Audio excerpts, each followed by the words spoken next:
Hey guys, Carl Page of Cheshire Barbell.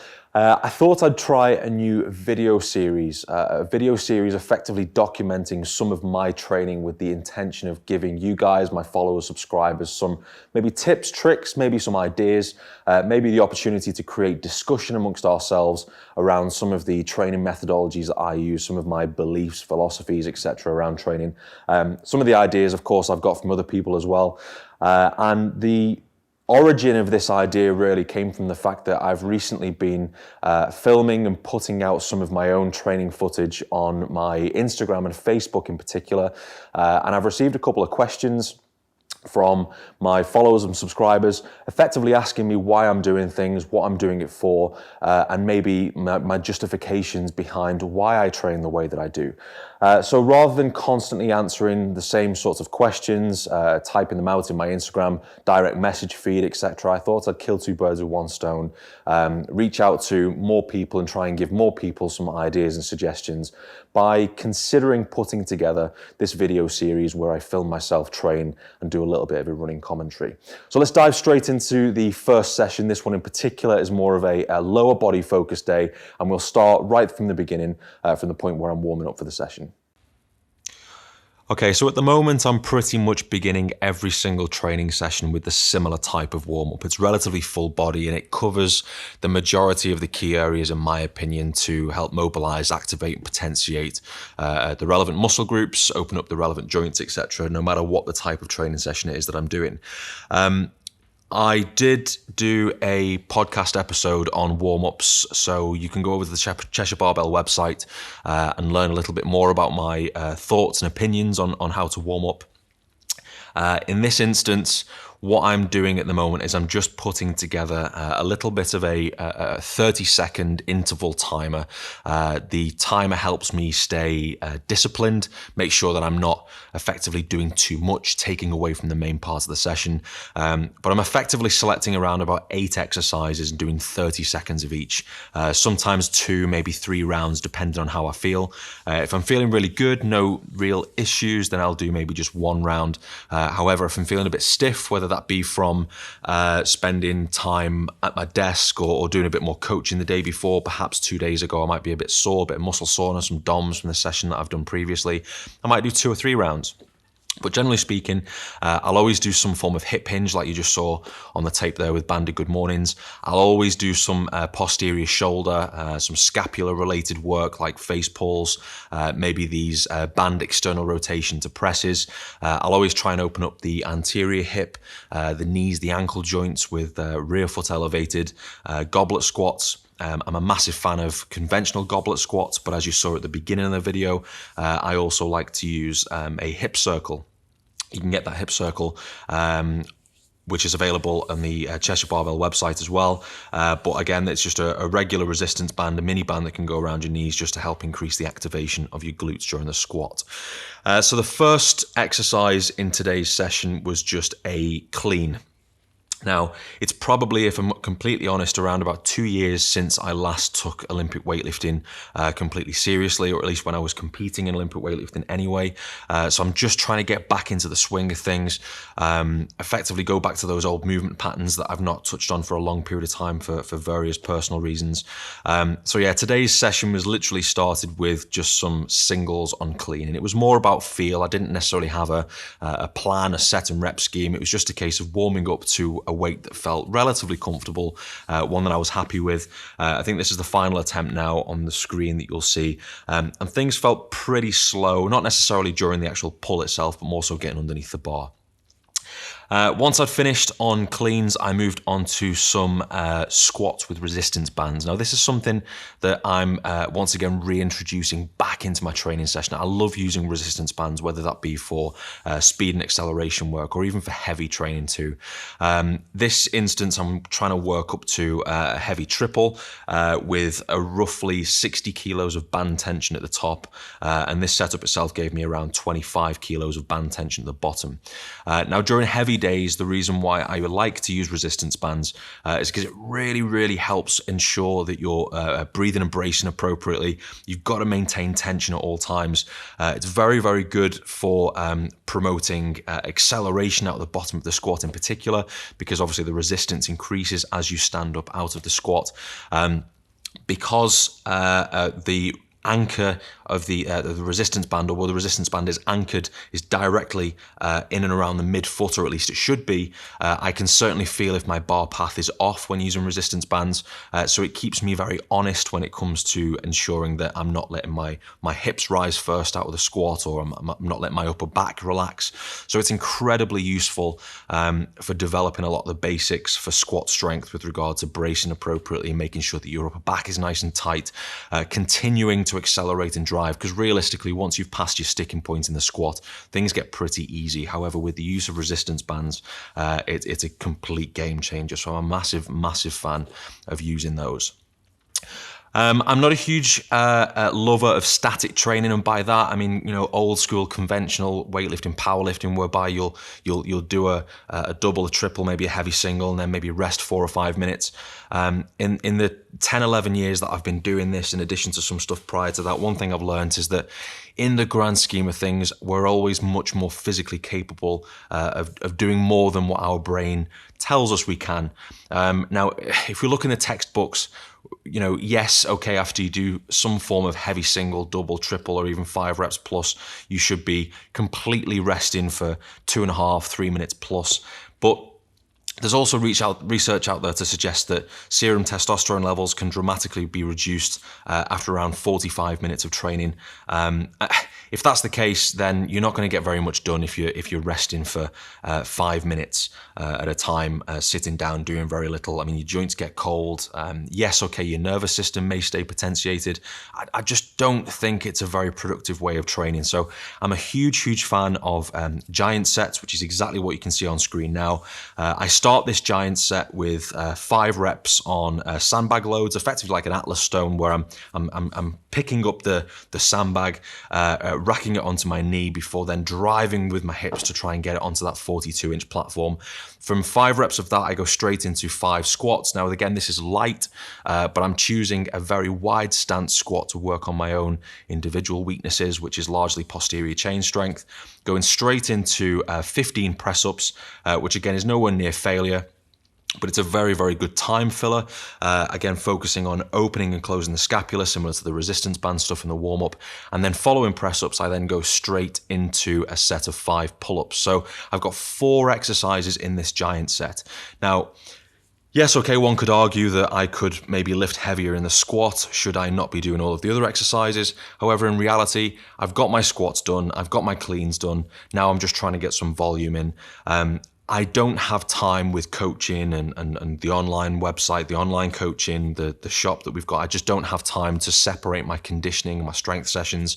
I don't know many outside of professional athletes that do have time to separate the strength and conditioning together.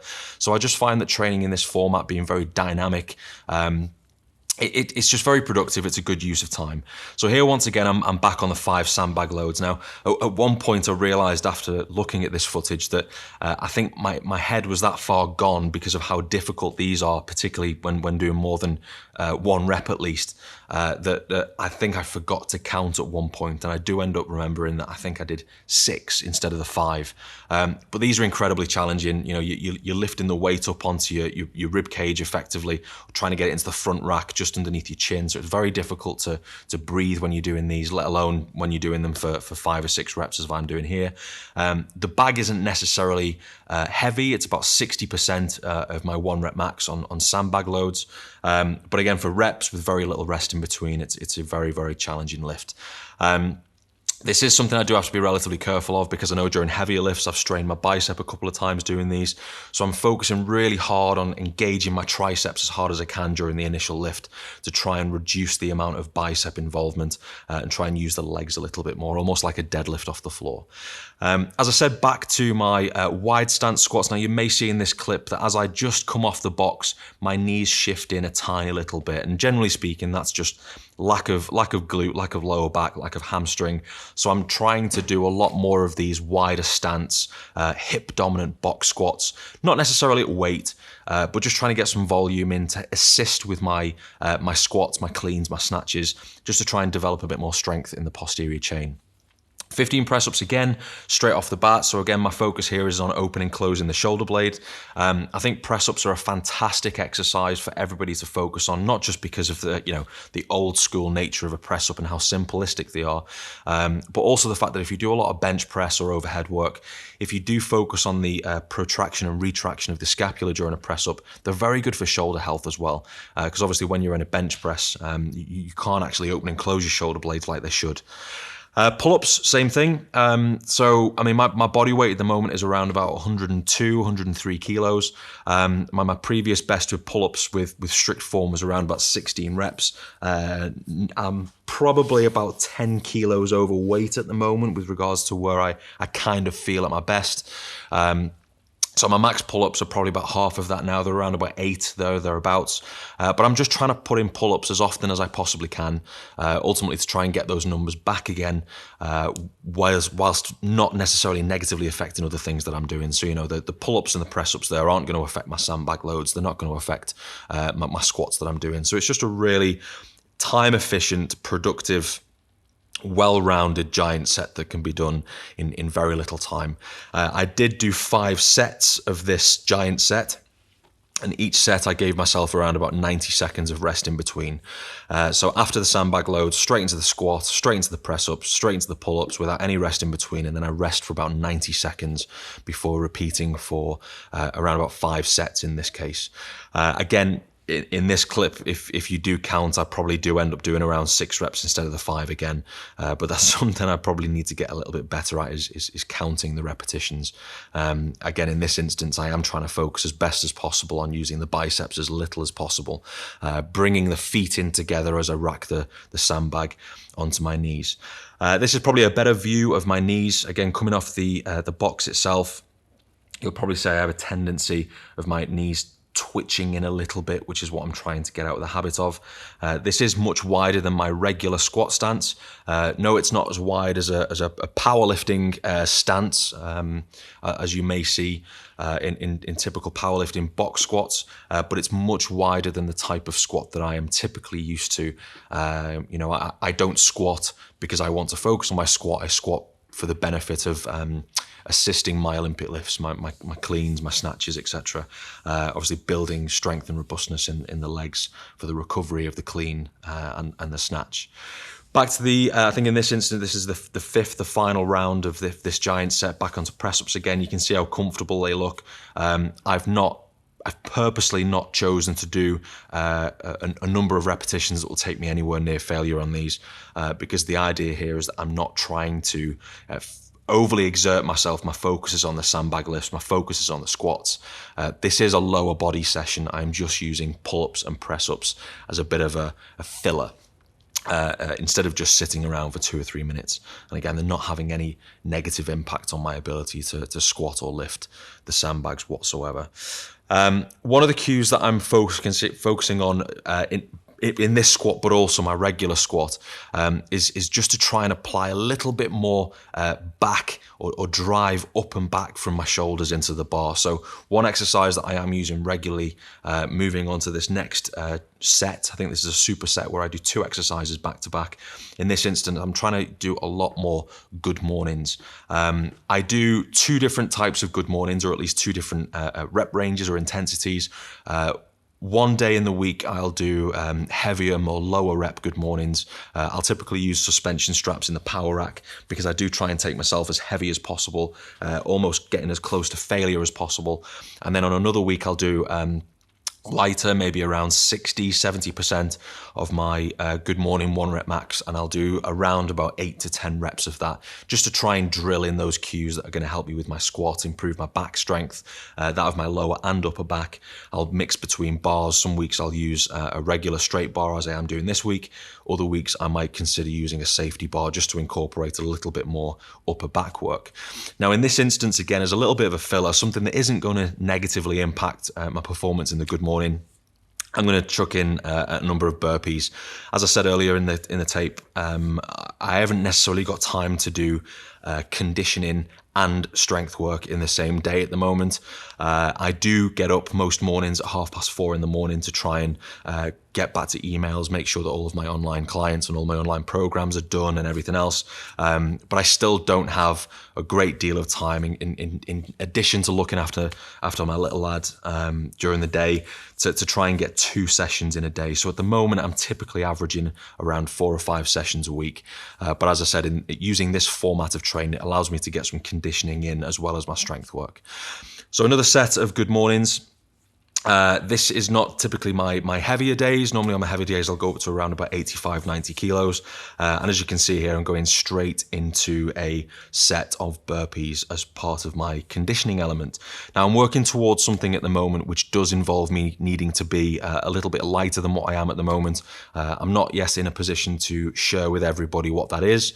I'm sure on my Instagram, my YouTube channel, I'll let everybody know what it is I'm working toward in good time. But at the moment, one of my goals is not only to get back to my old numbers, my old squat numbers, clean snatch numbers of around 2 years ago, but also to just try and reduce body weight a little bit. As I said earlier, I'm around about 102, 103 kilos at the moment. And the weight where I kind of feel like I'm at my best, where I'm able to perform at a decent level, not be too lean, but also not be sort of heavy and overweight at the same time. For me, it's around about 92, 93 kilograms.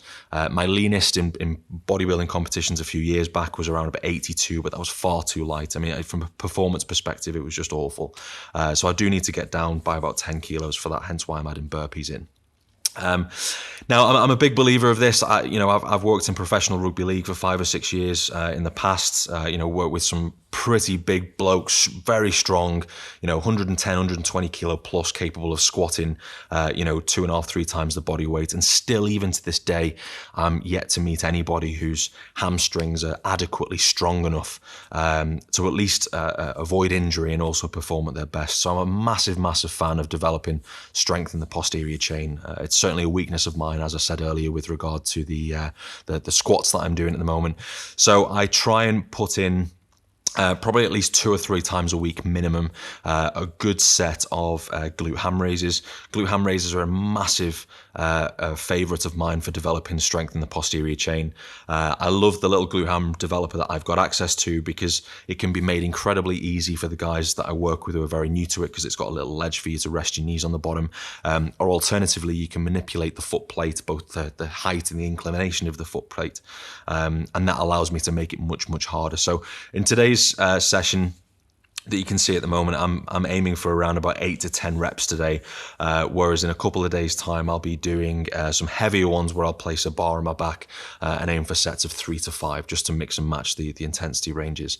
And then I'm supersetting glute ham raises with alternating step-ups. Now in this instance, I'm doing higher rep just to get some more volume in. I'm trying to aim for around about 30 reps on each leg.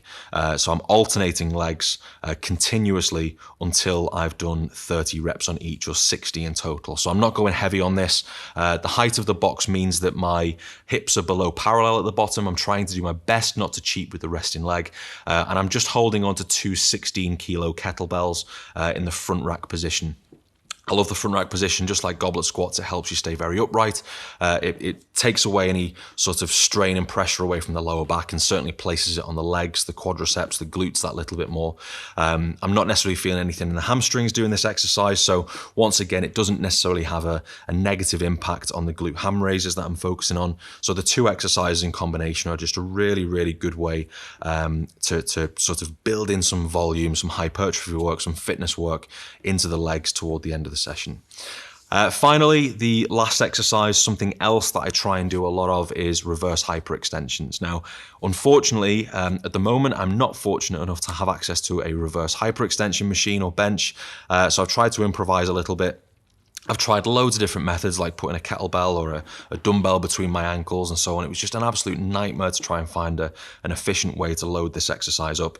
But the best way I've found is to put some ankle weights. In this instance, I've got two 5 kilo ankle weights, so the heaviest I could find at the moment, as well as a blue resistance band, which will give me around about 10 kilos of band tension at the top. So it's not a great deal of weight, but because of the actual tension of the band, the leverage, the placement of the ankle weights, this is actually a lot harder than what it looks.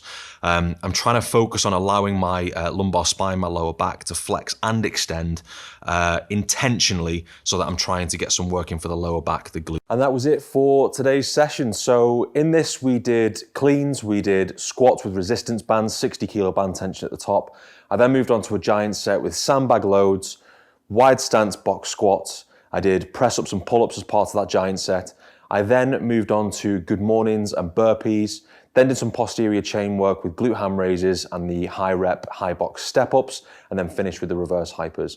So pretty happy with the way training is going at the moment. Certainly the hardest thing for me right now is to build up the level of conditioning and fitness that I sort of expect of myself. The high rep step ups was certainly one of the hardest things in the session, just as much as what the sandbag loads were. That was an 80 kilo bag that I used in today's session. So that was very, very difficult for the number of repetitions that I did amongst the other exercises and the number of rounds, the number of overall repetitions that I did doing the 5x5. But very pleased overall with the session itself. I hope you guys enjoyed watching it, having a little bit of insight into what it is that I'm working on at the moment. As I've said, this is more of a lower body focused session. I am training upper body today, but my plan is maybe to only get one of these out a week. I've just got too much on to be filming every single training session that I'm doing at the moment. But if you did like this video, then do comment in the box below. It is very much appreciated to receive any feedback from you guys. I do value your opinions. I do value your questions. I only know ultimately what content to put out there based on the feedback, the questions, the comments that I receive from you guys, the subscribers, the followers. So please do comment below. Again, if you have any questions at all about today's session that's in this footage, let me know. I'll be more than happy to reply and get back to you. Another option is that I could put together a bit of a Q&A video answering your questions, or perhaps in the next training video, I'll answer your questions directly there also. But please do comment below. I'll be very interested to hear your thoughts, interested to hear your questions. Do go ahead and subscribe. I would really appreciate it if you could hit the bell icon below also, because that will notify you of my next video. You can also go over to my Instagram account at Cheshire Barbell and give me a follow there, because there's plenty of other content. You'll certainly see the results and some of the movements, exercises, programs that I'm using with some of my own clients, both those, a small group of people that I work with here at Cheshire Barbell, but also those that I work with online there as well. So again, please do subscribe, hit the like button, hit the bell icon, answer questions below. I will get back to you as soon as physically possible. And if you like this type of content, do let me know. I'll be more than happy. Perhaps next time I will film some footage of one of my upper body sessions. Hope you're all doing well, and I'll see you very soon.